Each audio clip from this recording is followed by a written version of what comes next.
Hi, Bill Brooks. Wanted to give you a couple more tax planning strategies. One is if your parents are older and they have equity in their house and they're not really utilizing the mortgage interest and the taxes anyway because they're taking the standard deduction because they paid the house down pretty good.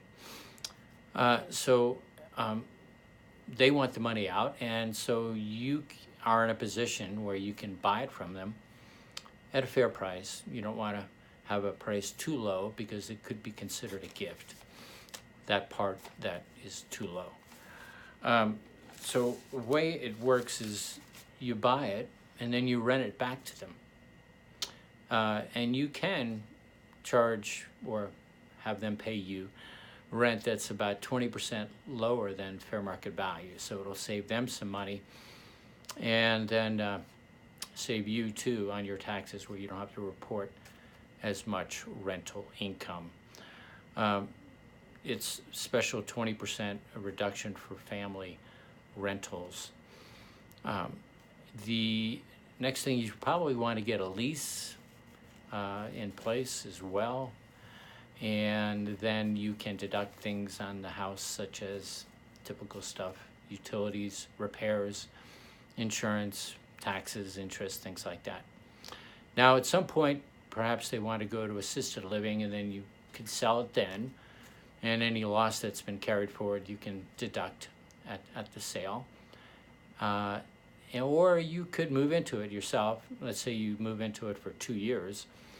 You can deduct up to $250,000 for a single or $500,000 as a couple of the gain on the sale of the house. The second idea today is regarding you own a business and you're thinking about selling it, and you have a couple family members, or one at least, that's either a shareholder or a partner. So you sell the business and there's usually capital gain.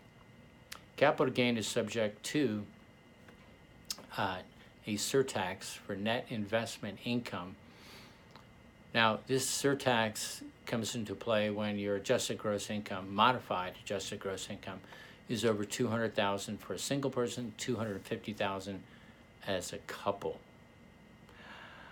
So typically you'd pay not only income tax if your income was over the $250,000 modified adjusted gross income. You'd pay not only capital gain tax, most likely long-term capital gain, but also 3.8% net investment tax. Now, here's an exception to the rule.